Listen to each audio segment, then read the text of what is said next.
Hello and welcome back to Disc-coveries, the only podcast that aims to read, review, and rank all 41 of Sir Terry Pratchett's Discworld series of fantasy comic novels. I'm your host, Iris J. With me are my illustrious co-hosts. Why don't you go around and introduce each other? Just whoever wants to go first. We don't have to do it alphabetically this time. Okay, well, you said we're going to introduce one another, so... No, I'm not going to do that. I'm not going to do that because I can't do anybody's intro, including my own. But I am still BALINA. I spend more time just cramming the book than actually thinking up an intro. Extremely fair. I am JUNIPER. I also didn't think of an intro, but I'm very cute and pretty, so no one cares. It's true. Hi, I'm the internet's beloved Princess Grace. You might know me from my very good posts or podcasts or any of the other shit I do. It's great to be here on this Disc-coveries, the most illustrious of podcasts. Wow, amazing. That reminds me. I have something to plug at the end of this week. I'm so excited. Ooh, hell yeah. A pluggable. Yeah. Very intriguing. The RPG thing we made, Grace. Yeah. Yeah, I don't of course. spend any more time than anyone else coming up with intros. I'm just on a lot of things where I have to introduce myself, so This it is comes up true. a lot. That's fair. I used to work in radio, so I pretty much automatically have a... And also, I came up with like a little weird script to read at the start of every episode, so I guess I did think up an intro. See? It's pretty much boilerplate. Anyways, welcome back. We're talking about Mort today. The fourth book in the Discworld series. This one was published in 1987 and is the first book to focus on a little character named Death, who is the anthropomorphic personification of death. Yeah, the Wikipedia page says that Pratchett stated in 2004 that Mort was the first Discworld novel with which he was, quote, pleased, unquote, stating that in previous books the plot had existed to support the jokes, but that in Mort the plot was integral. And I think that is a very astute way to put how this book unfolds. There's actually a plot line this time. Yeah, This definitely felt like an actual book with like a story that was happening and things I was supposed to care about and stakes and comedy that existed in certain ways to support the story and the story supporting the comedy. It felt like a book. It felt like a good book. Yeah. There was character growth for multiple characters. Congratulations to Sir Terry on his fourth attempt writing a book that had a story and a plot and things that happen. Hey, for some people it takes a lot longer. I was maybe halfway through the book at one point and went, wait a second, they've actually set up what the end of this book is going to be about. That's novel. What the hell? I'm enjoying this. I can see where things are going to go. I'm excited to see how things are going to wind up. I care about what's happening. It was a good book. Yeah, it was good. Yeah. It felt like the first Suspiciously actual good Discworld book. And to sum it up, we have our synopsis Svengali. Yes, synoptrix. Oh, that's so cool. Our synoptrix BALINA with a plot summary in 60 seconds. Take it away, Bal. Okay, actually give me just 1 second. Let me pull up my own stopwatch. Oh, of course. Yeah. Oh, hell yeah. Word trick. The trick suffix is, you can just take that at anything. Like, as the femme version of or, you can have editrices, editresses, A sorcerix. Yeah, see, that's way fucking better than sorceress. Okay. It is. Well, if you are a lady executor of someone's estate, you are an executrix, which is just an extremely cool word. All right, I'm actually ready here. So All right. All right, take it Let's away. hear this. Yeah. Death decides for reasons that he needs an apprentice. He selects a boy named Mort, picking the lad up at a job fair. They go off to Death's realm where Mort meets Albert and Isabel, Death's manservant and adopted daughter, respectively. On Mort's first ride-along, the pair attend the assassination of the King of Stolat. Mort attempts to stop it, but fails and is chided by Death not to do that. Mort is later sent out to collect some souls solo. Naturally, he ignores good advice, saving Princess Kelly of Stolat from her own assassination because, naturally, he fell in love. This causes bad things to happen.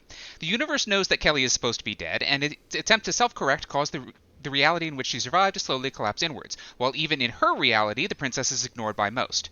Death, unaware of the problem, goes off to practice being human. This leaves Mort, Isabel, and Albert scrambling to do Death's job while Mort starts becoming more like Death. A plan is concocted, but is delayed by having to do Death things. They arrive in Stolat nearly too late, saving Kelly and some wizard from assassination attempt Mark II. Out of time, the whole group escapes to Death's realm. Death is back at this point, thanks to mishaps involving Albert, and he's understandably upset. Mort challenges Death to a duel to him. When Death inevitably wins, Isabel protests, observing correctly that Death can do whatever he damn well pleases. So he lets everyone get away with it. Mort and Isabel replace the Duke, accidentally killed by Death during the duel, on the condition that they ensure history unwinds as it should. And I have to apologize because that came out to about 1 minute 11 seconds because I stumbled over myself, call it performance anxiety. It was incredibly impressive, that is okay. Though. You did so Still well. very impressive. Yeah. You got all the major points. Also, it's wild to me how that feels like an accurate summary of the book, but also I'm already thinking like, oh, but there was all this stuff that I want to talk about. Oh, yeah. No, my original version went 3 minutes at that pace because just so much cool stuff happened and so many things that I actually wanted to talk about. So I feel like we can all kind of agree. We all liked this book? Yes. Yeah, it's good. Yeah. It was cool. Death has the really fun tendency that he's the most human he's more human than any actual mortal characters in this story or just in this series just because he spends more time practicing at it than anyone else. Yeah, he wants to be a human so bad for so much of this book. And he gets all the good jokes. Like, whenever someone's having a conversation with Death, he's gonna get in like a good dig or something like that, you know? Yeah. Yeah, he has a very dry sense of humor for somebody who doesn't know how humans work. He's only bones. All his humor could only be dry. Yeah. Like, he doesn't have any glands. He can't have emotions. That joke wasn't nearly as good as almost any that are in the book, which is impressive given that it was a near copy of one in the book. That's true. There are some pretty good groaners in here. Yeah. It was. I did really enjoy this book's sense of humor, though, genuinely. Yeah. It feels like it's like actually congealed. And again, like as stated before, like this isn't just a coat hanger for jokes. It's like there's a plot, and then everything that happens around it is funny, but like there's still a through line. And there's also like I think that this book benefits from having a time limit, like a ticking clock on it. Yeah. In a way that the Light Fantastic maybe sort of understood but didn't necessarily stick the landing on. Yeah. It definitely... That's something that helps the book a lot. You kind of feel like, hey, okay, so whatever is going to happen, I know it's not going to last too long because we have a plot to get back to that is going to fall apart very soon unless they get back to it. They can't just keep putting it off. No, I actually the weird thing is like when the big major time bomb of the second reality kicks in, at the point I kind of went, this seems, do they even need this? But admittedly, it sort of became more and more important as the story went on, and it actually did, because there was the secondary time bomb of Mort is turning into Death and Death is forgetting how to be Death and so forth, but it just all sort of clicked together, and the fact that it was several plans colliding with one another, and almost none of them came together like they were supposed to, but it kind of worked out.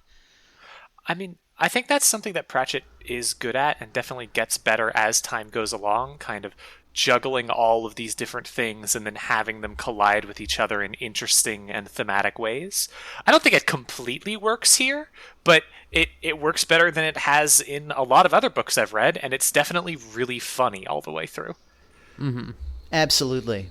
Yeah. I thought it was great too because like there in like Act 3, there is still a part of this book that is a comedy fantasy road trip movie, but because there is so much of a time crunch on it and the characters are so desperate, it basically reads like one of the previous 3 books, but having to do it like in fast forward. And I thought that was great. Like, we're still going to do the thing that Discworld has been defined by up until now. We're just going to do it really, really rapidly, and all the characters wish they didn't have to. Yeah. That was very funny, Yeah, and which is good because, A, you get the jokes faster, and B, the weirdly racist parts are over a lot quicker. Yeah, we still As soon got as you time for a realize little that, racism. Like the Kalachians come up a lot in this book, and they certainly are supposed to be, like, people from India. Yeah, it's like this. And they certainly are not, like, described great. Yeah, like, Klatch is kind of, like, nebulously, like, foreign but kind of nearby, and then, like, the Agatian Empire is foreign and far away. Mm-hmm. The Klatchian Empire is like this mishmash of the entire Middle East. And it's like sometimes it's Egypt, sometimes it's India. It kind of wanders around, and sometimes it's just whatever the fuck Terry wanted to make fun of at that particular moment. Yeah, it is whatever group of non-white people the English have colonized lately, right? I have great news about future books. He will get slightly more aware that racism is bad and gross, but no less willing to use Klatch in uncomfortable and weird and ways that really make you wish he didn't. Eventually we will read Jingo, and it's not going to be fun. Yeah, I was going to say, you're alluding to a real fucker of a book coming up. Not soon, but eventually. I've seen, because like we all saw what happens when Terry tries to do an epic feminism. I'm not really looking forward to him doing the same with race. Speaking of which, what did you think of the female characters in this book? Because we have not one, but two main female characters, and they're both markedly different. Yeah. Which was nice. It's kind of weird that they both wind up married off, right? A little bit, yeah. Well, no, wait, no, Callie doesn't end up married off. Well, yeah, she winds up as she's a just queen. the queen. Yeah, but they pretty strongly state that she and Cutwell are just. Oh, do they hook up? Yeah, they've hooked up. Yeah, which is he does get appointed the master of the queen's bedchamber.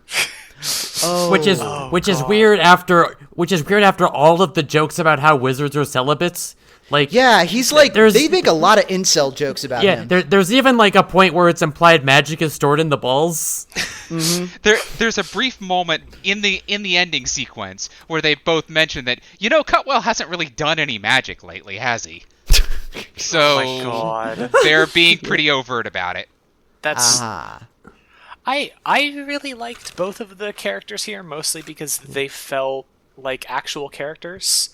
Not nearly as much as they could have, I think, but like... I mean, Isabel was a shitty teenage girl because she'd been stuck being a shitty teenage girl for 30-odd years. Yeah. And, like, I can't blame her for being a shitty teenage girl because she's kind of forced in this. Yeah, I would have been shitty, too, frankly. I liked that, and I also liked that her and Mort were just universally shitty to each other for a while because that's what you do when you're a teenager. Okay, that insult fight they had between one another, and the fact that they ended it with, we better not marry, if only for the sake of the kids, I fell off the bed I was sitting on laughing at that one. That was really good. Really well. Yeah, they care about each other and had some good, I'm led to believe this is how siblings argue. I don't know. I've never had one. And the fact that, like, immediately afterwards they were like... She was like, oh, well, wait, were you serious about some of these? And just started talking about it seriously as friends. I liked that. That was cute. Yeah, it felt like they became friends before they became a romantic couple, which is nice. Because, they have this whole adventure together. They have to help each other, She shows them to the stacks and helps find Albert's biography and all that. It's good. There is I think Tara brings up like 6 fucking times how slow light moves on the disc. Did you know? One of the last jokes I cut from the summary was the fact that I had to just yell that they repeated it enough times that time zones finally becomes an important plot point, but I just couldn't get it to fit. But he just kept bringing it up over and over and over again. It's like he brings it up like twice every book normally. This time it was like every time the sun went up or down. Yeah, just and to remind you. Okay, but there was one really good footnote about. Yeah, I wrote that down. That's what I was looking at when I said that. Yeah, practically anything could go faster than disc light, which is lazy and tame, unlike ordinary light. The only thing known to go faster than ordinary light is monarchy, according to the philosopher Lai Tin-Weedle. He reasoned like this: you can't have more than one king, and tradition demands that there is no gap between kings. So when a king dies, the succession must therefore pass to the heir instantaneously. Presumably, he said, there must be some elementary particles, kingons, or possibly queons, that do this job. But of course, succession sometimes fails if in mid-flight they strike an antiparticle, or republicon. His ambitious plans to use his discovery to send messages involving the careful torturing of a small king in order to modulate the signal were never fully expounded because at that point the bar closed. That is so stupid. That's such a good joke, though. And it's so, like, fundamentally what Pratchett would do is just having this long build-up that's both, like, a very good bit and also kind of like, this is making fun of a specific thing that I understand in a way that makes it funnier, and then just ending it with the last twist that's like, okay, no, this is the actual joke here. Okay, he does that so much, and it's very funny, actually. Okay. Mm-hmm. We spend a lot of time dunking on Terry making fun of things that he really shouldn't make fun of. Terry making fun of philosophers always lands. Yeah. Yeah, like, he's an anti-monarchist. Very good. He's good at making fun of kings and the concept of royalty, too. And he does it a lot in this book. Because as sympathetic as Callie is, like, he never pulls any punches about, like, Callie's whole claim to, like, the monarchy as, like, she is a legitimate heir, but also the whole concept of it is inherently kind of silly. Yeah, like the first time we see this king and Mort's like, I grew up on a farm. I've never seen a king before. I'm not even sure we have one or whatever. They don't really matter much to me. And is he fine? He looks like a good king in death. It's just like, whatever. Like, he's a king. They're all kings. None of them are some of them are better than others, but having a king kind of sucks. I actually really liked the contrast between the death that we've seen over the course of the whole book. Not just death, but how we've seen death carried out by Death and by Mort with oh god, I've already forgotten. With the Queen's refusal to die in she has to die in a regal way in these things, and just we know as the audience what death is in this universe. It's nothing. It's meaningless. Everyone dies the same way. And so contrasting that with her stubborn, I will die with my people. You shouldn't take me. I'll be honorable here. It makes her look really, really stuck up and Queen-y in a way that works really well. Yeah, and Pratt, she said, we kind of get a glimpse of her internal monologue when Pratchett says, it's better to die a queen than to live as some peasant. There was, that kind of called back to, Isabel. I could never figure out which way to pronounce it, so I try to do it as silly as I can. That Isabel has that obsession with looking over, really, really tragic life tomes or whatever those you want to call the books. And she's just blatantly quoting a bunch of Shakespeare, but still that kind of how you die is incredibly important, and it's just so sad, and how can you not be moved by this? Oh yeah, it's classic gothic romance. It's like Gormenghast shit. Yeah. And and we get Mort as, don't people ever fall in love in non-tragic ways? I think you've got a selection bias here. The way that he just couldn't really pay attention to what Isabel was saying, because he's just, wait a second. And also, I think that's while he's panicking about everything that's happened. So she's just talking about the tragic love story, and he's just like, I doomed the entire universe. Oh God. when Isabel finally calms down, he goes, wait, did you say something about something flapping in the wind? And then Mort goes, I don't think so. I had to turn back 3 or 4 pages to find what he was saying, because just to remember that, oh right, he was freaking out about the whole reality bubble. And just that aside went on for so long, I completely lost the train of thought. On that note, what did y'all think of the character of Mort? I liked him a lot. He was the guy who didn't suck. Yeah, okay, in the very first few pages, he's described a lot like a version of Simon that didn't get a whole bunch of books when he was growing up. Yes, for sure. Yeah. This kid is maybe the only reason he didn't turn out to be a wizard is because his family was not the kind who were down with raising a wizard. Yeah, they didn't give him a lot of books. They were like, oh, look at him. He's all quiet and contemplative. He's always asking questions. Why can't he be like a normal boy? Normal boys are always running around scaring birds. And he doesn't do that. And just for some reason he can't scare the birds, and this is never actually elaborated upon. Also, God, that bit with like the freaking job fair in town, that was some big like teenager trying to search for a part-time job mood right there. Like fucking Yeah, that's nothing inherently wrong too much with Mort, but just everybody's like, what the fuck is this kid? Yeah, he's made out of knees. They really actually kind of made him relatable in that way, especially with like all of the little things of him desperately trying to claim his own space, desperately yelling his name. Yeah, that sort nobody of thing. calls him by his fucking name. Yeah, Yo, Which mood?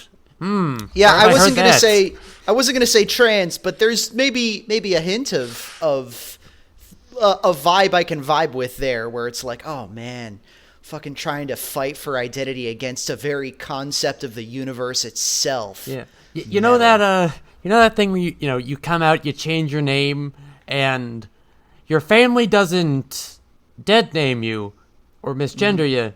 Not just family, but they certainly go out of their way to refer to you without using your name or pronouns. Yeah. Almost like you're stuck inside of an alternate reality bubble that's slowly closing in on you. I think the metaphor broke down. I haven't experienced that. Sorry. It feels like I'm trying to be big brain here a little bit. I'm not gonna lie. Like I'm reminded of Tristan, a guy on Mastodon, cool guy. He posted about something like, when I came out and I changed my name to Tristan, my family mysteriously started calling me Tris, which just happens to be the common prefix between my new name and my dead name. No one ever called me that before. Little suspicious. Yeah, I had my dad start trying to call me Jay, since I have the same initials as I used to, and it's just like, oh man, you ain't smart. Yeah, you're not slick, buddy. Yeah.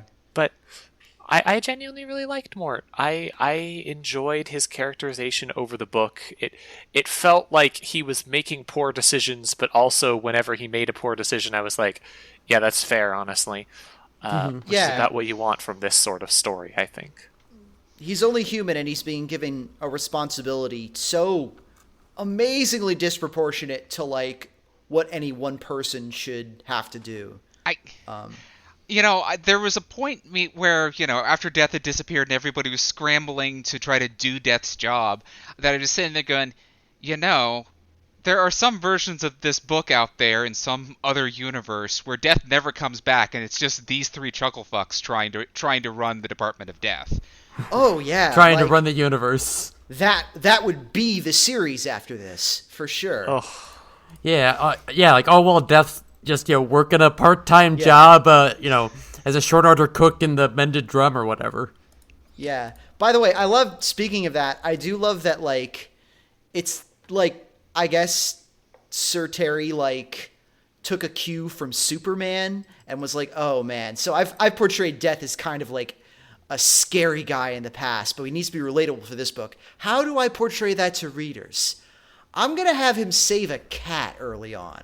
Because the hero always saves the cat. And later on, when he becomes a short order cook, he's like a friend to all cats. Yeah. And it's fucking adorable. Yeah, much is made out of the fact that, Isabel and Mort both mentioned, Death, whoever you are, he doesn't care. But Death likes cats. And he likes it if you're nice to cats. God. I actually, on the note of Mort and Death, I really liked how they gave Death a little bit of characterization through Mort, with Mort slowly becoming Death as one of the points of the book, and you hear bits and pieces of what that's like for Mort, and from that can extrapolate what that's like to be Death, and it makes some of Death's shittier actions in this book a lot more understandable. It must really, really suck to exist as Death in this way. That kind of makes sense. There was one line where it's like, yeah, you'll be stuck eternally as Death forever, but it's going to be so much worse for you because you'll know what it's like to be mortal. Oh yeah, yes. That's harsh. That was that was probably the better time bomb for the book, in my opinion. Was the notion of, oh, this is going to get really vindictive. Never mind that, Death does some really vindictive things during the duel and the like, where he just sort of accidentally kills like 20 people for absolutely no reason. Yeah, we see bitchy Death come back.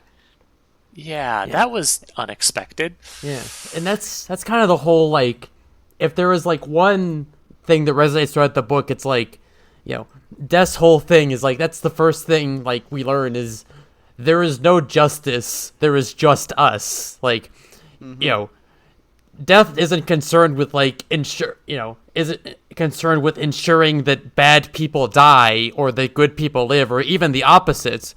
Death is there to make sure people die because it's their time, and if you try and pick and choose who dies, it causes problems. Except unless you're Death's daughter and your apprentice fucked up, and you can go talk to the gods and get things worked out, and it's fine.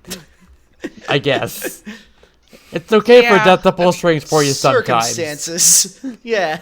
If he likes you.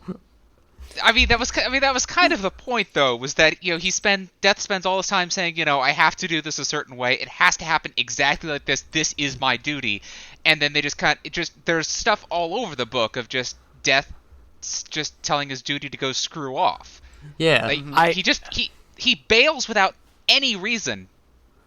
He just feels like going away and going to practicing being human or whatever. Yeah, he just wants to go see what it's like to be human. He wants to go try fishing. He wants to try gambling.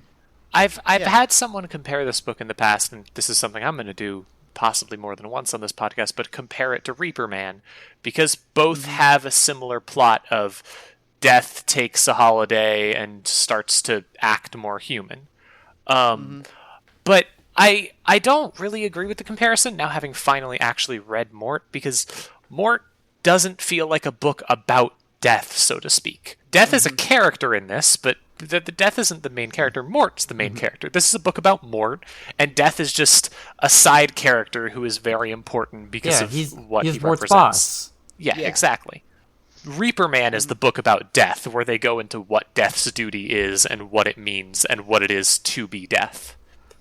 Right, but I feel like Reaper Man couldn't have existed without this absolutely book not. first. Absolutely not. I apologize. I just had a bit of a fridge moment here. Obviously, we only know what Death did with talking to the gods and the like because of what he tells us, and we have no actual reason to believe that he must be truthful. What do you think are the odds that he was actually doing this? Because he kills the Duke just in part of wholesale his furious, just that murderous rampage. How much do you think this was really him covering his own ass? Oh, absolutely. Oh, absolutely. Yeah. Because that's the other thing. Like you get the shape of it, but it's only like by the end that Isabel really out and says it, where it's like, Death is this like terrifying, all-knowing, scary figure. But also, in other ways, he's very immature because he's a dude who, since the beginning of time, has had to answer to nobody. He has to do the duty. And other than that, he can just do whatever the fuck he wants. And even he doesn't have to do the duty if he can find somebody else to, like, delegate it to. So this is, like, one of those extremely rare instances where maybe he had to actually be like, oh, shit, I fucked up a little bit. And I think it's very likely that he was covering his own pelvis, as it were. Yeah, because, so, full disclosure to all of you at home, this one took a little longer than usual because I accidentally started reading Reaper Man. I got confused between two of the Death books. I stopped reading pretty soon, but I read enough of Reaper Man to spoil me a little bit on the end of this book, namely that, like, Albert still works for Death after the events of this book, and Death is still Death, as far as we know. And in the first couple pages of Reaper Man, we learn that Death kind of has bosses? Or at least there are people who can, like, fire Death. There are forces higher and stronger than Death, because he's not the Death. He's not the concept of Death. He's the Death of Discworld. Yeah. Right. But there are bigger things than the Discworld out there, and thankfully we almost never there have are bigger to deal with things those. in the universe. Yeah.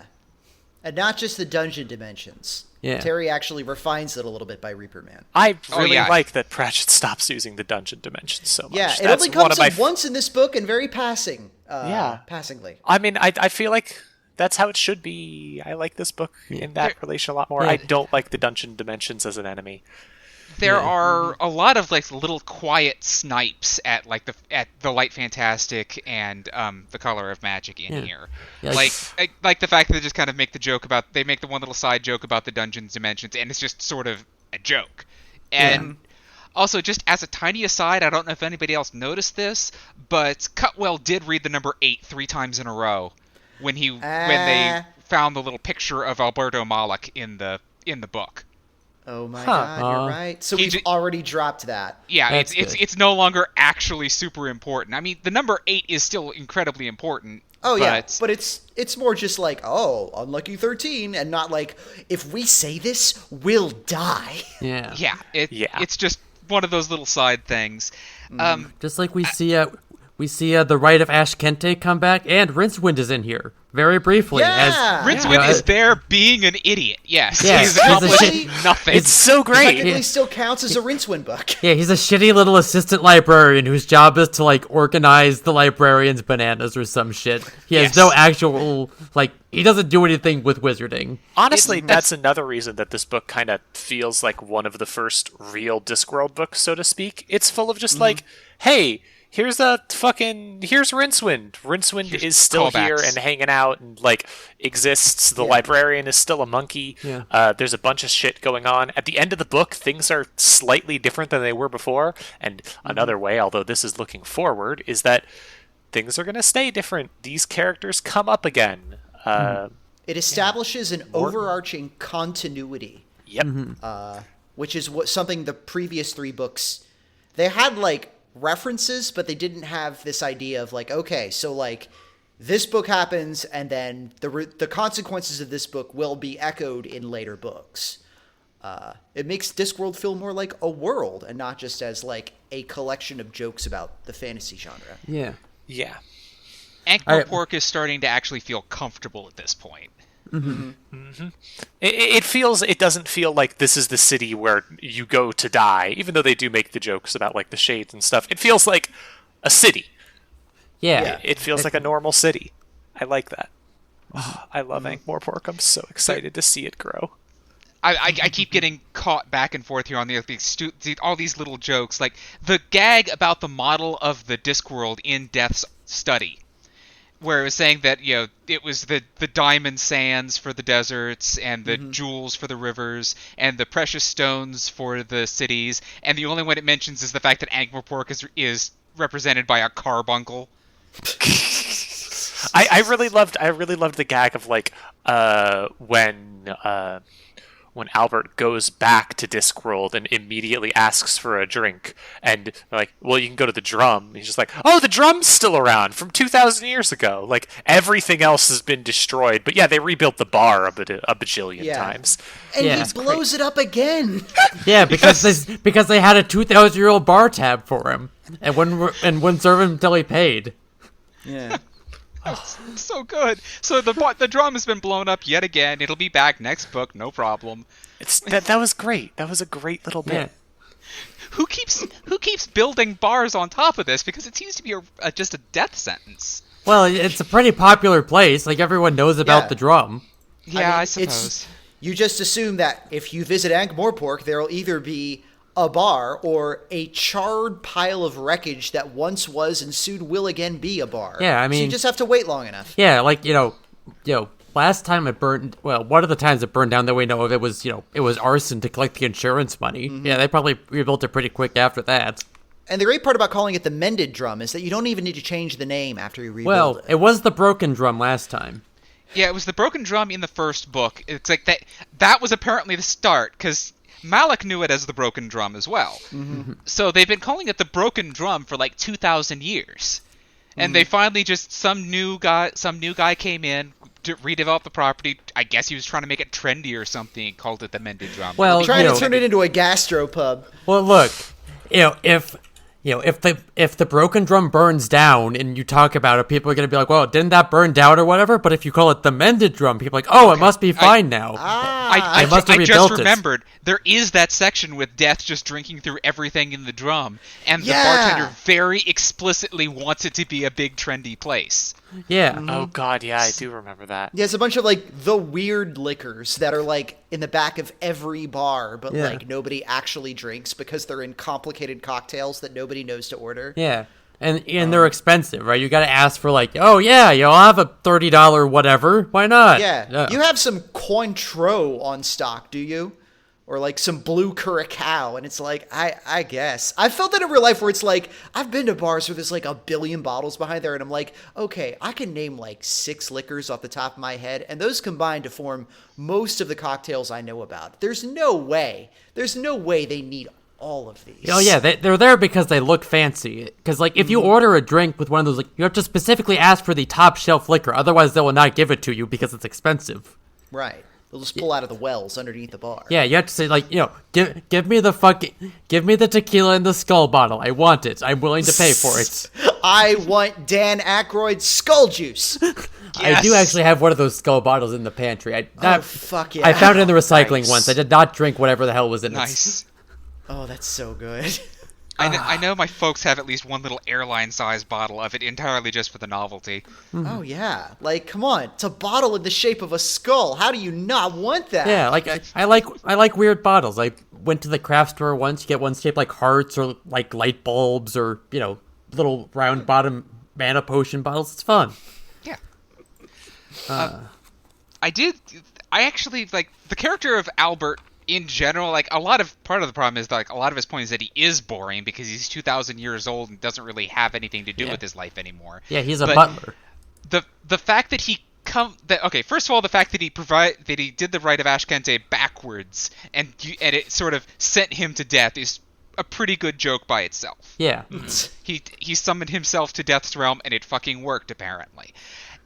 But the fact that he goes back with the intention of, all right, I'm going to drag Death back here because the Mort is completely screwing up everything. This would never have happened. Just get Death back and we'll be fine. He gets back to the world, starts casting magic, goes, oh, right, I remember what this felt like. I'm going to just go fucking kill Death. Screw it. And then that plan just completely falls apart because he manages to panic when they start to accidentally summon Mort by mistake. God, he comes back into the real world and immediately starts acting like a wizard again. Yeah. Yes. He goes completely mad with power in like 30 seconds. It takes him no time at all.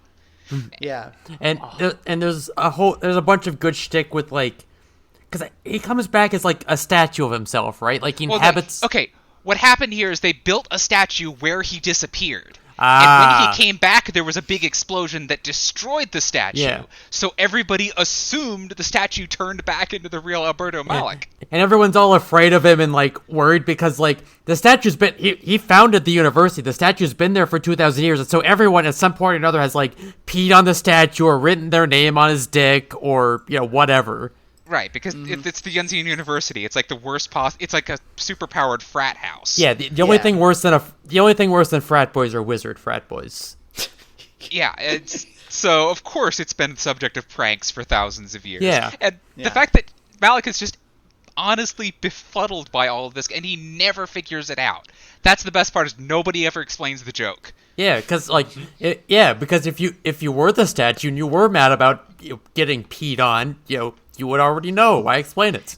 And then when he goes back, they immediately swear to make a much nicer statue this time and hide it where nobody will ever pee on it ever again. Hide it in the basement. The gag of them being like, hide it in the basement. We'll board up the basement. We'll throw away the bricklayer. And everyone just staring at Rincewind who said that. That was a great joke. Yeah. Little overkill there, Rince. Jeez. Yes, it's not going to help Rince. It's really good. We're like, oh, but a really nice statue. Okay. And then we'll lock it up. Aha! There we go. Yes, Where, presumably, if it comes to life again, it won't be able to get out. Mm-hmm. What did y'all think of the, like, characterization of Death in this book? I liked him. This is very close to the death that I think of when I think of him, because he's very much his modern self, give or take a little bit of development he hasn't had quite yet. Yeah. He's got a very, like, retired dad kind of a vibe in this. Yeah. With the fondness for fly fishing.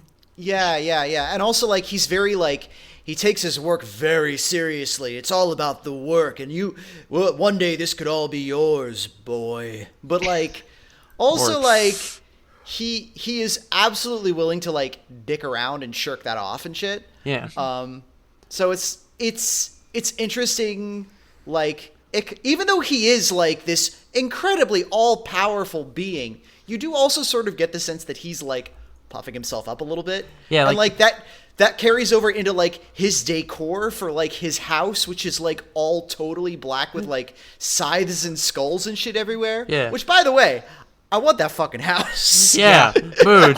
Yeah, God. Like the first thing Death does with Mort is, like, he takes him out to a nice meal and, like, gets him some nice Death clothes. Mm-hmm. He wants to show him a good time. He wants to show off. He's like, yeah, look at me, I'm Death. Aren't I cool? Huh? Welcome to your cool new job. It's better than being a fucking meat pile salesman or whatever. Yeah, I did like the callback there that it turned out that when Mort did end up breaking in on the Clatchian family, it turned out that it was the family of the waiter who was serving Death that night. Yeah. So and Mort. So he has that brief moment of just, well, I did just serve somebody who wasn't there last week. Maybe there are some decent demons in this town. That, again, there was a lot I didn't like about that scene, but the fact that the callback was well placed there. Mm-hmm. And you know what? It did make me hungry for curry. That is true.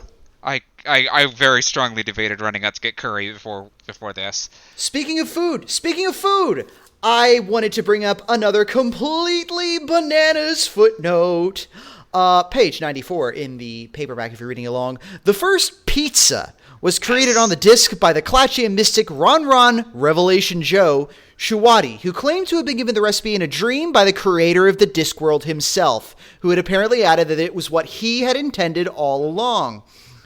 Those desert travelers who had seen the original, which is reportedly miraculously preserved in the Forbidden City of E, say that what the creator had in mind then was a fairly small cheese and pepperoni affair with a few black olives, and things like mountains and seas got added out of last-minute enthusiasm, as so often happens.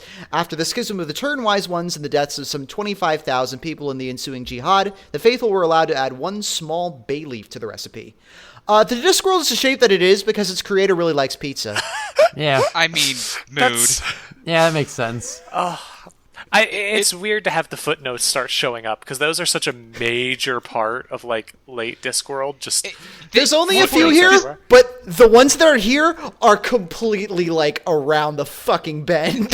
Okay, this was a nested footnote, because the whole thing about the bay leaf was a footnote of the footnote. Yeah. Oh, yeah, we're going to start to see footnotes on footnotes on footnotes. It was really good. I love me a good footnote.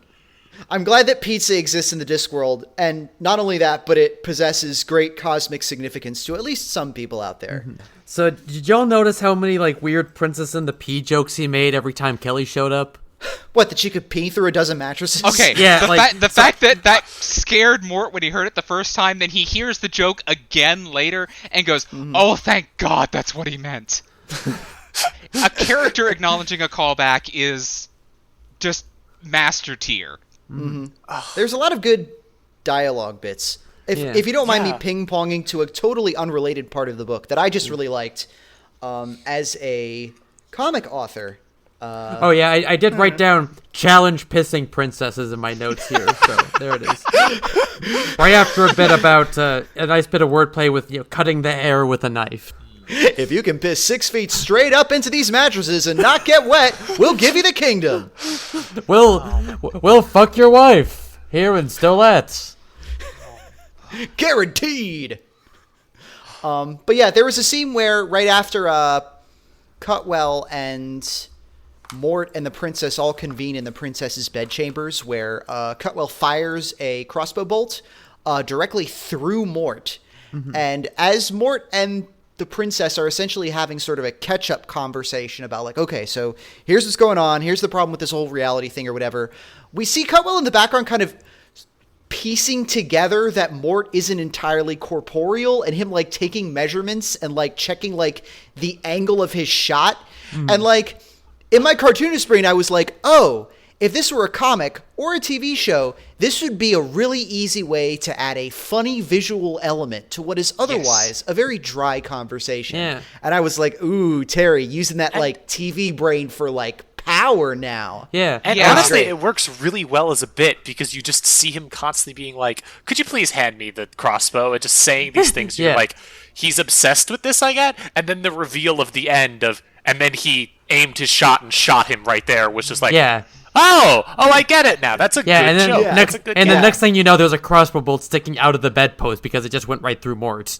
I also like that this book didn't have like a ton of. Most of the characters were really likable, even the ones who kind of sucked. Like like even Cutwell, who Cutwell is the whole point of Discworld is that wizards are shitty and bad, and you shouldn't be one. They all suck.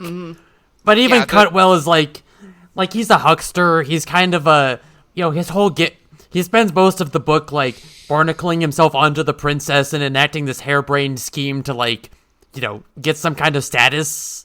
Even then, he seems like a nice guy. Cutwell's a lot closer to like what future Discworld wizards would very much kind of pattern after, which is they're an asshole and they're probably scamming you in certain ways and not really scamming you, more just I'm smarter than you so I can do whatever I want with you. Yeah. But also they're not terrible people and they're often right about certain things. So Cutwell's heart is in the right place. He does he is trying to help with this reality bubble situation. Yeah, if only Mort's had been too.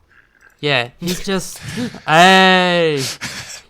He's just, Discworld wizards are very much like, I'm very smart. I've been to so many classes, and I've learned all these important things that you'll never hear about, and therefore, you should give me $20 for this, for this dick juice. Like the first thing we see Cutwell doing is trying to sell Mort aphrodisiacs. Yeah, which is again that was the whole thing with witches in Equal Rites. But the thing is, the witches were much better at it for one thing. Yeah, the witches know that people expect to buy their Viagra from their magic boner juice from a weird little shack with a lot of incense and beads everywhere from an old witch who winks and nods at you a bunch. Cutwell completely lacks class at it, and I think it's even it's implied he's selling some of the same stuff. I believe. They mentioned that he has a bottle of Granny Weatherwax brand boner juice. Yeah, there we go. He was kind of like the entire Unseen University boiled down into a single character. Yeah. Since Unseen University still hasn't really come together quite yet. It's much closer than it used to be. But we haven't met quote unquote the modern faculty. I don't know when that comes around. I know that it's in place by the time we get to Reaper Man, but I don't. I think that's after Sorcery, because Sorcery is another wizard book. Rincewind book. Yeah. It's another Rincewind book, and it's another magic book with a hell of a lot of body count.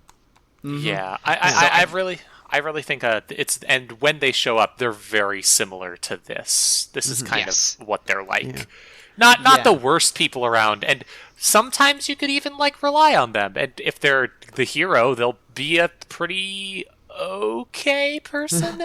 Mostly they just want to get drunk and maybe get some money for getting drunk, and they think they're smarter than you, so they can do whatever they want in order to do that. Yeah, they were all bummed out that Albert blew up the drum because they had a dinner with the Merchants Guild later, where they were going to get a whole bunch of free booze and get people telling them how esteemed and distinguished guests they are. Yeah. So even here you can see it in the contrast between Albert, who is why would you not just set everything on fire, and the other wizards who are well, then they won't give us booze anymore. Yeah, Albert is, I want to be feared, I'm a mighty big dick wizard, and everyone else is my guy, this wizard school is 60% an excuse to eat and drink a bunch, and 40% about learning magic at best. It's more fun to be mildly respected than feared. Yeah, especially since I noticed that in the previous books, wizards are described as like constantly backstabbing each other to get ahead, and there's a little bit of that, but not as much.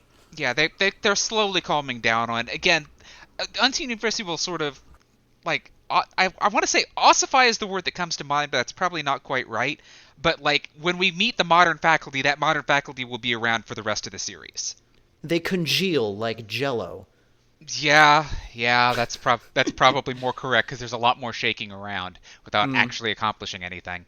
So what you're saying is I shouldn't eat a bunch of super concentrated wizards in one evening. That's generally not a good idea. No. Yeah. Pro tip for all you Vor fans out there. Look, Unseen University is my home territory, so I spend more time thinking about this than I should. Oh no, that's fine. I'm glad to have a local's perspective. Yeah, I'll always be a Night Watch person. Just fucking wait till we hit guards.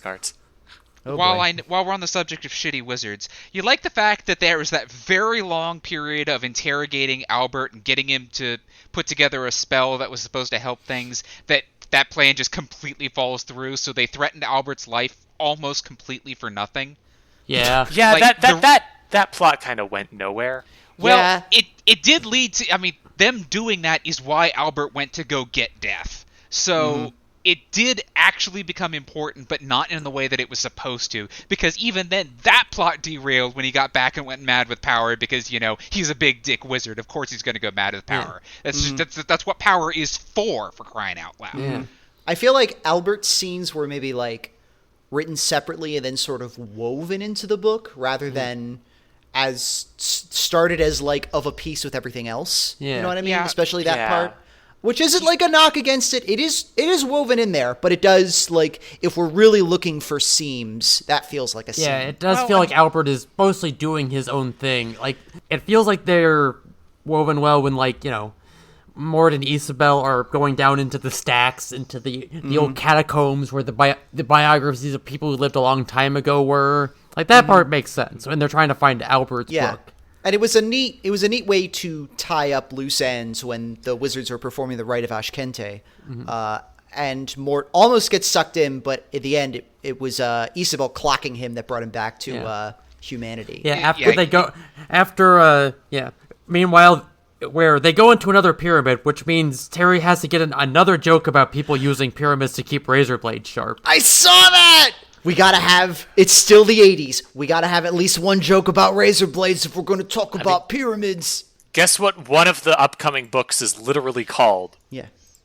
Pyramids. That's only 2 books from now. After the next one, and then the one after that, the next one after those 2 is a book called Pyramids. So What's confusing to me, though, is that Pyramids doesn't take place in Sword. It takes place in another country entirely. Jelly Baby, yes. Yeah. The country is called Jelly Baby? Yeah, it's spelled with a DJ and yeah. DJELBEYBI. Stay classy, Terry. Yep. It is what it is. It was one of the first non-AM places that was added to the mud, so I spent way too much time out there. Get ready for a lot of Egypt jokes. Just like how this book had, I don't remember what it is, but I suspect it's while Cutwell is trying to sell more, you know, some boner juice. I just wrote boomer wife joke in my notes. I don't remember what it is, but it doesn't surprise me. Oh no! It was the fishing segment. Yeah. Because the fisherman just had six months of Right. wonderful home life, then 20 years of misery. There's a whole thing about this guy. He loves fishing because the good fishing hole is about 5 miles from his house, which means he's 5 miles away from his wife. He enjoyed 6 months of wedded bliss with his wife. It's a shame they've been married for 20 years. Oh. Hey-o. Take my wife, please. Yeah, the man hates his wife. I get it. Yeah, that was such a bad joke, which was weird because it compares with the really good joke of Death saving him and then the man being like, why did he say he was saving me for later? That's such a good gag. While we're talking about bad jokes, this is just a minor thing that we don't need to go down, but I'd like to put a little asterisk in it. I didn't mind Cutwell's being ragged on for being kind of like a shitty college roommate type of a dude. Yeah. I could have done without so many fat jokes. Yeah. We never really get fully clear of those. Again, it was the 80s. Yeah, I get that that's what passes for comedy back then. I mean, Doesn't pass so well now, at least to me. I think given how in a later book, given how Pratchett describes Sybil in Guards, I think there's definitely some stuff going on here, but it is just not great. But yeah, anyway, sorry, what were y'all saying? Oh, I was gonna say, on the note of all this stuff, what were the things y'all didn't like about this book? We've talked a lot about the stuff that we did. What were y'all not a fan of? The racist parts. Yeah. The ending felt very like...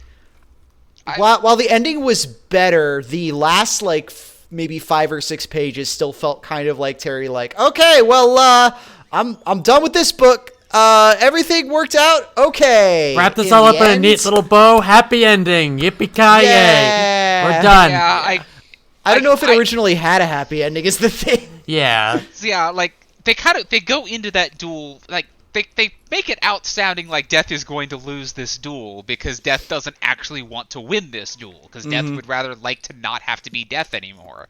But then, you know, and to be fair, Mort absolutely gets the right idea with, oh, right, shit, he's been breaking all of these hourglasses and killing all these people. I'll go after his hourglass.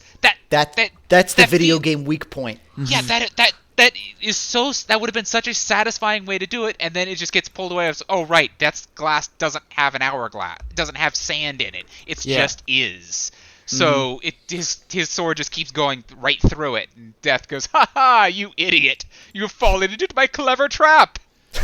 Yeah, it's that entire sequence was weird because it was a great moment for Mort, like with Mort like yelling his own name in a way that was like, oh fuck yeah, go for it and all this. Yeah. But also Death felt so mean and vindictive there, just like genuinely cruel in a way that because like honestly unusually pissy for all of the work they did building him up over the course. Because we see so much of the book telling Death is just like, you know, likable is a weird word, but like, you know, Death seems like a perfectly fine guy to hang out with as long as, you know, even like, you know, even once he's like done the duty to you, you're not upset about it because emotions are stored in the glands and you don't have those anymore.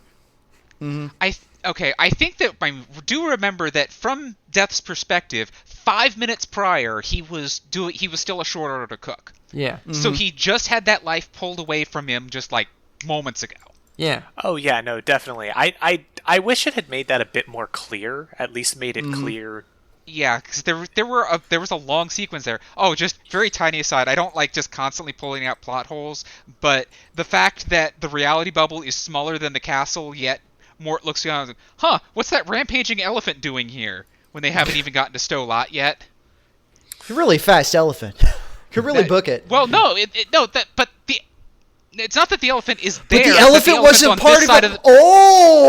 Yeah, the elephant's only mad inside the reality bubble because of what Cutwell's trying to do. In consensus reality, the elephant's not mad. He's still carrying lumber or whatever. Now, it's entirely possible that they passed over where the elephant normally sleeps, but probably not. It's just like this weird little moment of just, this is a much funnier joke than it is to actually keep the plot coherent. It's artistic license, but I just sort of glanced over while I was going through this. They did put the elephant on the cover of the British version, so I get why they would want to mention it. Okay, I will say that like the ending really would have been improved if there were characters that show up later, if we had just gotten anything about Death being in trouble for that whole debacle. If there had been any sign that Death was going, no, I'm the good guy here. I'm totally not just smoothing over an incredibly stupid mistake because I just did something exactly as bad as keeping the princess alive by killing the Duke. If they had made that a little bit more clear, I think a lot of the bits at the end might have gelled together a bit better because having Mort and Isabel a bit more aware that, oh, we're here to fix 2 messes.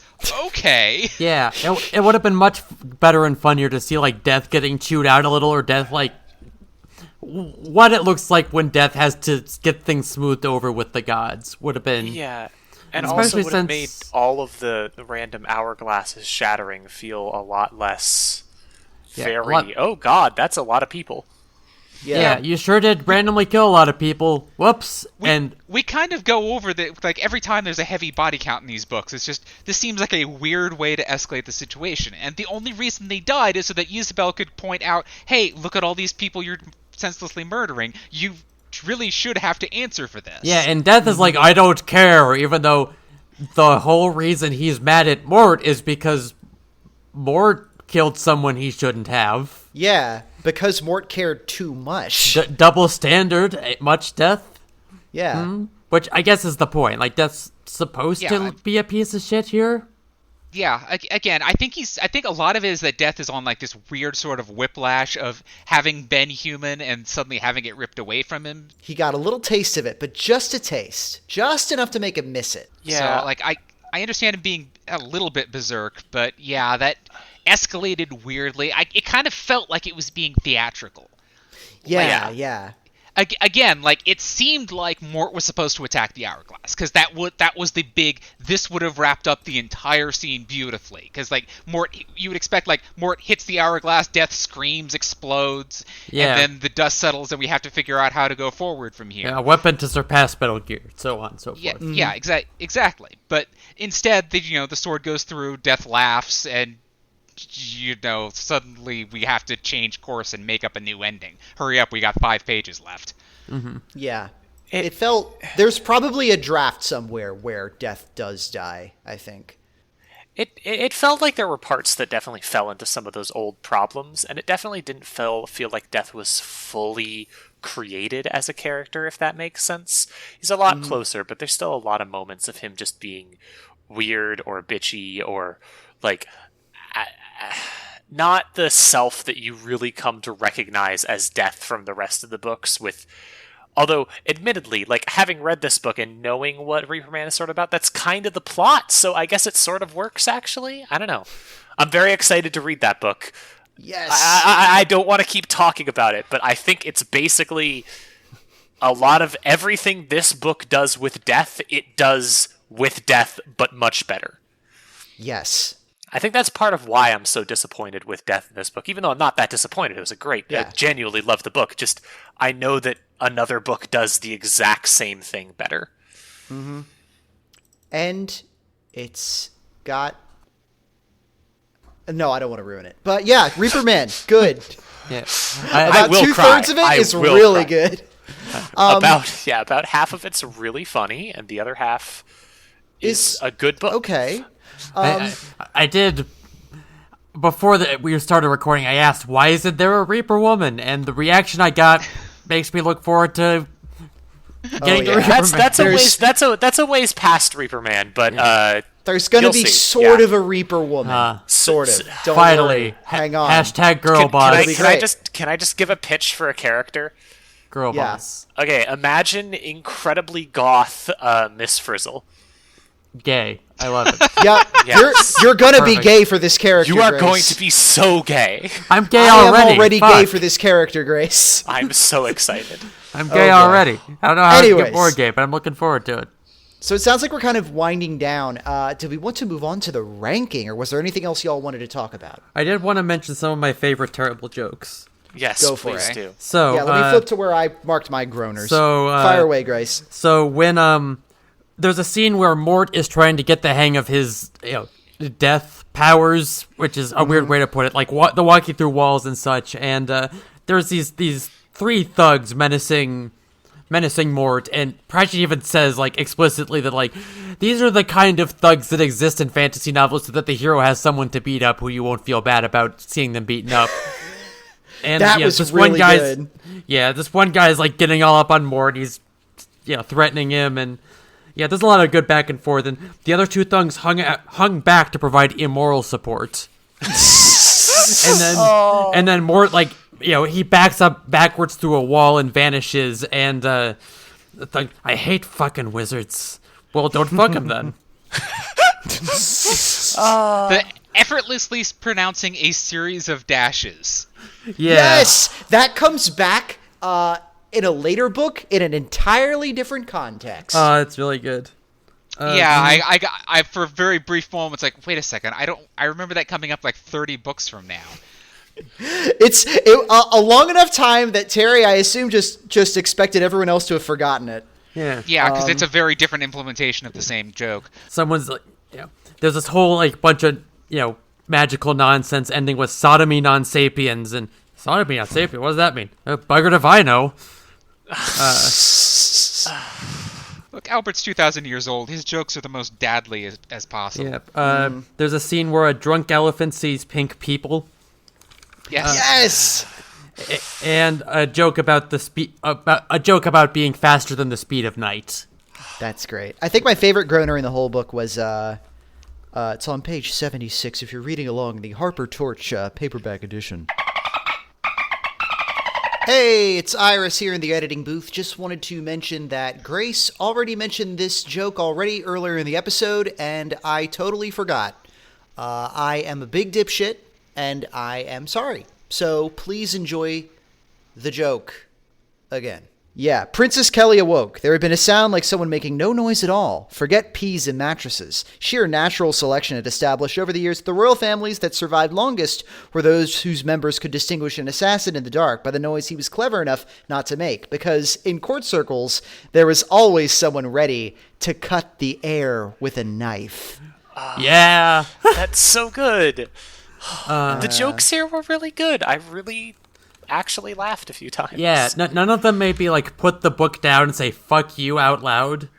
Yeah, there's no probably looters levels of groaners, but well, I think part of it is that the jokes generally work in the story. Like you hear these jokes and you're like, "Oh, that's so terrible," but this doesn't like take away from the book. It's not we did all this to set up this joke and now that's all. Good luck. You were forced to read this, you dumbass. Yeah.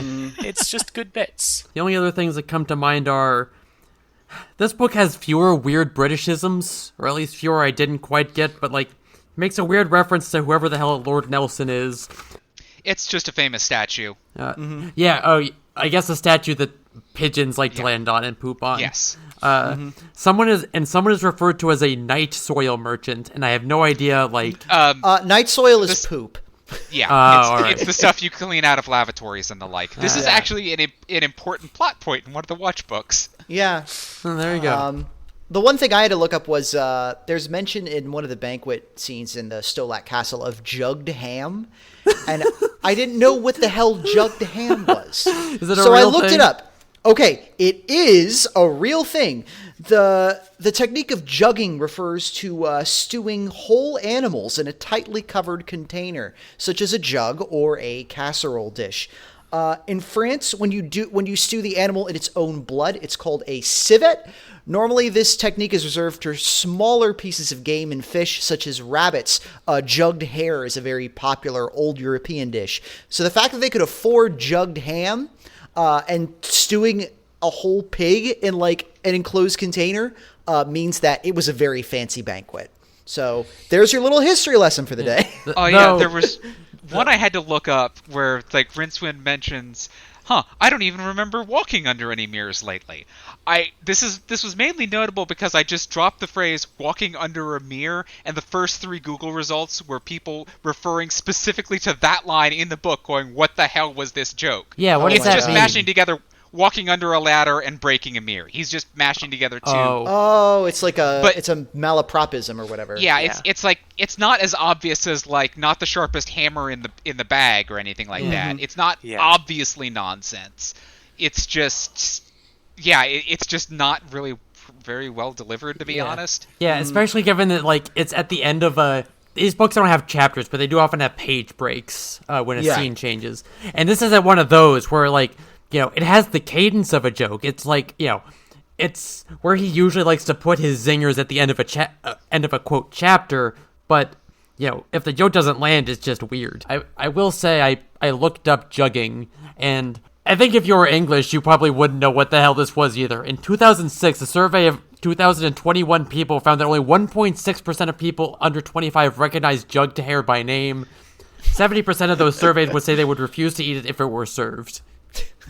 Yeah, it sounds kind of nasty, honestly. Yeah, I mean, I guess it could be compared to like pickling, maybe, but it's like it's not very specific about how they're preparing it, so I can't really say for sure. Yeah, it reminds me a lot of Nero's writing a cookbook right now, and one of the recipes he has in it is for espagnole, which is one of the mother sauces from French cuisine, which a primary ingredient of that is like animal blood, and you use it to like make dishes that are less meaty taste meatier, or as a glaze on meat dishes. And like it seems like wild as hell nowadays, but I guess back in the day it was like, well, it would be a waste not to use the liquid part of the dead animal, so let's do it, baby. Well, I mean, I could see it being as a way to get more animal taste in it because, it's just the animal's own juices. Yeah.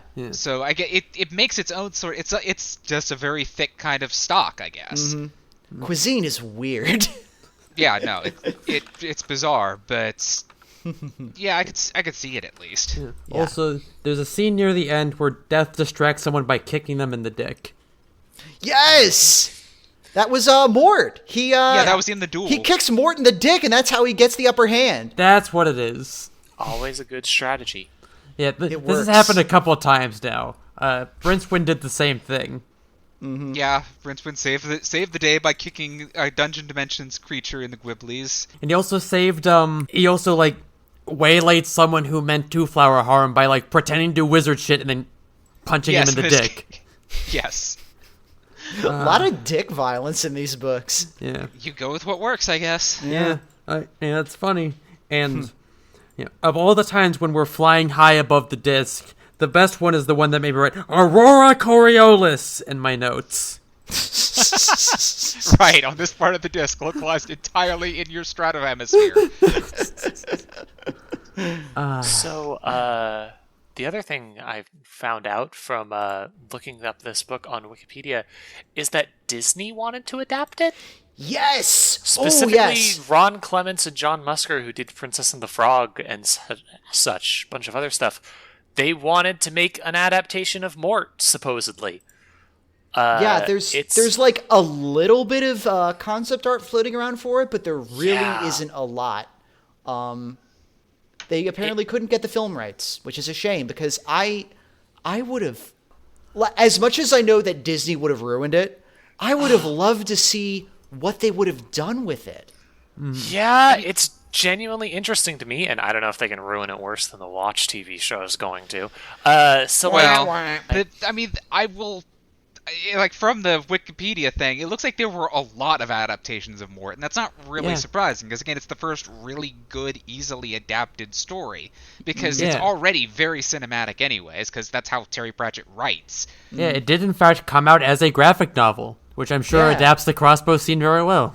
And a British radio play, which, I don't know, maybe I'll try listening to that sometime. Yeah. I need to listen to more weird British radio plays, since they seem to like making them a lot. I've heard that some of the audiobook adaptations are really good. Specifically, I heard that, and please tell me if you know which one this is, that one of the adaptations of, the audiobook version of the Discworld book, they just make it into, a full musical for some reason. I've heard about this for a very long time, and I don't know if it's real or not, and I don't know which book it is. I heard about it years ago, and I've always wondered. If you know what this is, please let me know, because I've been wondering for so long. I'm gonna have to look that up. Holy shit. That sounds so good. So I looked up the Mort Disney film, and it didn't happen because they sell the rights to the Discworld books as a package.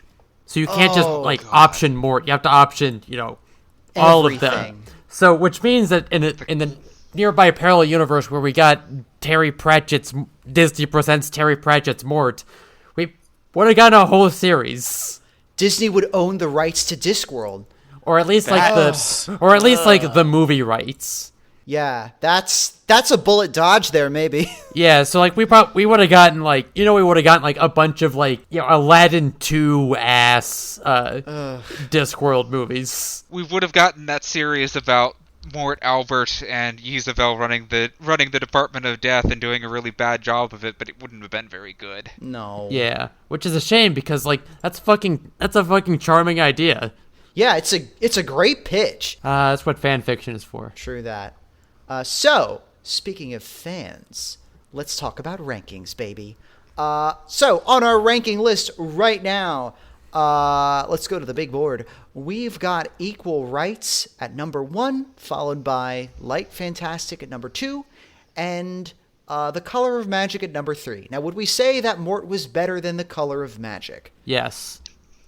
Any day of the week. It would. Yeah, I know that we're dragging this one out, but I promise someday this ranking will stop being just reverse release order. Yeah, well, I mean, next book is a Rincewind book, so we're actually going to have to start thinking about that. That might actually be the break point. Yeah. So, I'd say it was better than that. I would say it's better than Light Fantastic. Yep. Would we say that it's better than Equal Rites, though? Yeah. Again, this is a much better book. No suspense there. Yeah. Again, like I said, eventually, like I don't remember the next. What? Oh no. I'll next wait. one's Sorcery. Oh, next one is Sorcery. Oh, yes. Crap. Well then, I have no idea where that one's gonna fall because I only remember a few bits of it. Yeah, I can barely remember any of Sorcery whatsoever. I remember that it was like the first Rincewind novel that I read and thought, oh, this is like a novel and not just like a bunch of things that happen of words. Yeah, but I don't remember if it was actually good. Yeah, so it'll be a real surprise for all of us, I guess. Quick pause. I wanted to. I found what is supposedly the concept art for Mort, and I'm gonna post it because this is actually really cool stuff. Oh yeah. Wow. Oh, this is by Glenn Keane. Yeah. Oh, okay. Claire Keane, sorry. Yep. Oh my god, I love how they made Isabel look. Oh, and it looks like just all like knees. Yeah. It's genuinely really cool stuff. Obviously, the film would not have looked like this, and it would have been stuff, but this is actually really cool. Hell yeah! Yeah. We'll put this in the comments and such. It's kind of like Disney does Edward Gorey. It's really good. I'll put it in the comments. Don't worry. Yeah. The fucking goth Isabel there is a gender. Yeah, that's really, really good. But yeah, so congratulations to Mort for snagging the top spot in our Discworld official rankings. Yeah. These are completely objective, and if you disagree, then, I don't know, go fall off the edge of the world, I guess. Go make your own podcast. Yeah, go make your own podcast, you're so smart. The question is, does Mort have more or less girl power than Equal Rites? Do you think Mort was efficiently do you think Mort utilized girl power? I think that he definitely utilized girl power by fucking up reality to keep a woman on the throne of a country. So, I will say I do think that this book, not to take this question seriously, but I do genuinely think this book had more actual female characters. Yes. Like, that's not something that really any of the other books had. Yeah. Now we have not just one who is an actual character, but multiple.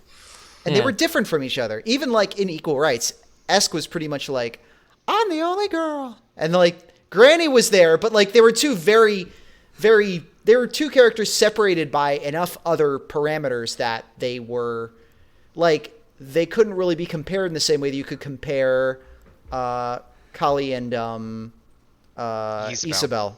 Yes, sorry. I get stuck at that Y, and I'm like, was it Yvonne, Yvette, Yolanda? No. Yeah, see, your problem is thinking that she has, like, an actual human name. I'm sure there are Isabels out there, but, it's not a particularly common name. As somebody with a weird non-standard spelling of her own name, I totally get it. Yeah. But I'm guessing that we probably have a lot of trans listeners. If any of you are considering new names, it's an option. Yeah, people Isabel. Yeah. Huh? Yeah, not many Y's out there. Pretty cool. Pretty. You get to be near the end of the alphabet, which is, I knew a guy whose name was something Zesky once, and he seemed like he kind of hated it. But follow your heart. Yeah, perfect for like a name for if you want to like dramatically run away in a bosomy nightgown away from like a haunted house during a thunderstorm and like the moon's rising behind you, but you also kind of look horny too. Yeah.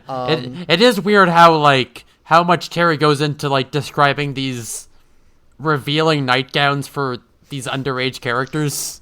Yeah, it's like it's a little bit confusing because how do I this isn't quite the actually 3,000-year-old problem, because she's effectively like 50, but she's also been stuck being a teenager for 30 But years. he also does it with She Kelly. acts like a teenager. He also does it Yeah. with Kelly, who like has no time nonsense going on. Yeah, It's Kelly weird. is... I don't... Did they specify how old Cutwell and Kelly are? Kelly's I kinda- like 15, I think. Okay. Cutwell's like Cutwell's- 20. Yeah, Cutwell's Still in his weird. 20s. Okay. All right, just making sure, before we... never The mind. 80s, baby. Yeah, like it's, Anyways. it's weird how much like time he spends like describing. Yeah, I don't want to keep going into this, but it's weird. We promise this is a good book, okay? Yeah, aside from the racist parts and the parts where he's weirdly sexual about his underage girl characters, it's a good book. Yes.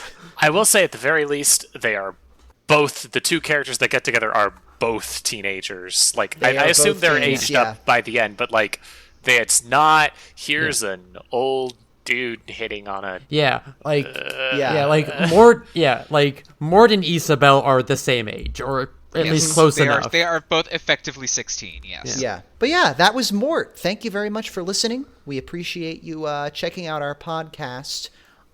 Just a reminder, we have various social media avenues. If you want to follow our show on anchor.fm, we're there at anchor.fm/disc-covers. Or no, I think it's At Discpod.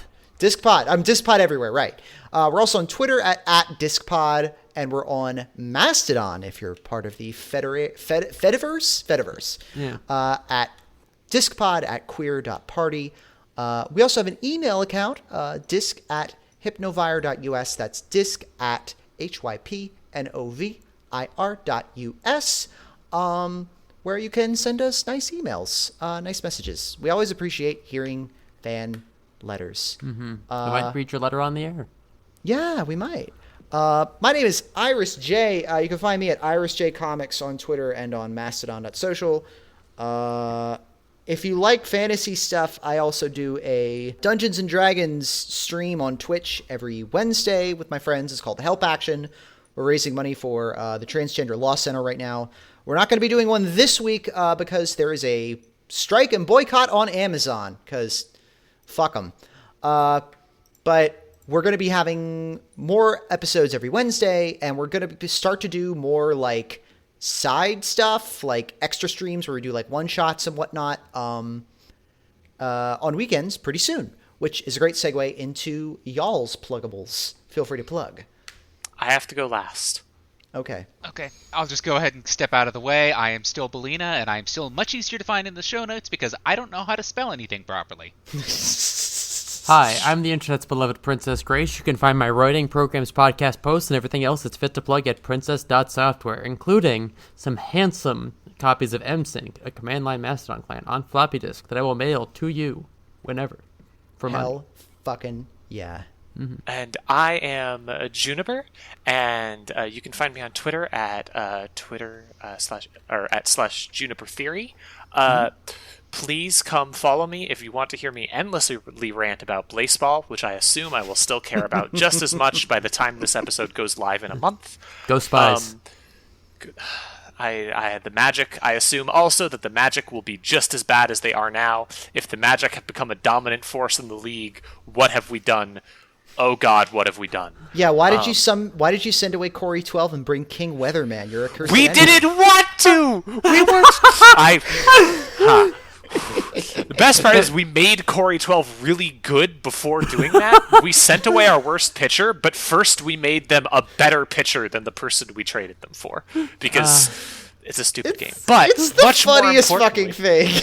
Much more importantly, me and Grace and a number of our good friends put together the wonderful Lasers and Feelings, which is a TTRPG, of a hack for it that makes it into Speeding Bullets, the ultimate one-page TTRPG for if you want to be Shadow the Hedgehog. It's That's really, what it's for. really good. It's really great. You can find a link to a important part of it on princess.software/bullet, and there is a link to check out the game here. Click that to see the game, and then also princess.software /bullet has a very useful way of figuring out what your gender of the day is. I will be putting a link to that in the show notes for anyone who is interested. It's so good. Please play our game. It's so good. My current gender is over the original. I don't know what that means. But you could find out by playing. My gender is controller from the capsule. My suggested number is 5, which means I'm bad at fast, but good at gun. Ooh, edgy. But yeah, Yes. until next time, catch us next month with our exciting episode of Book 5, Sorcerer. Is it sorcerer or sorcerers? It's Sorcery. Sorcery. Sorcery. That's with a U because it's British. And also And make it the because they're- sorcery, just the way you like. No. There's a very specific reason why it's sorcery. Well, Oh, It's no. it's a bad pun. Don't worry. you'll know where to come to the source of all your Discworld information, and that's here on this show, Discovers. Have a good night, and keep on disking. Follow your dreams. Goodbye. Good night. Bye. Bye. Hell yeah.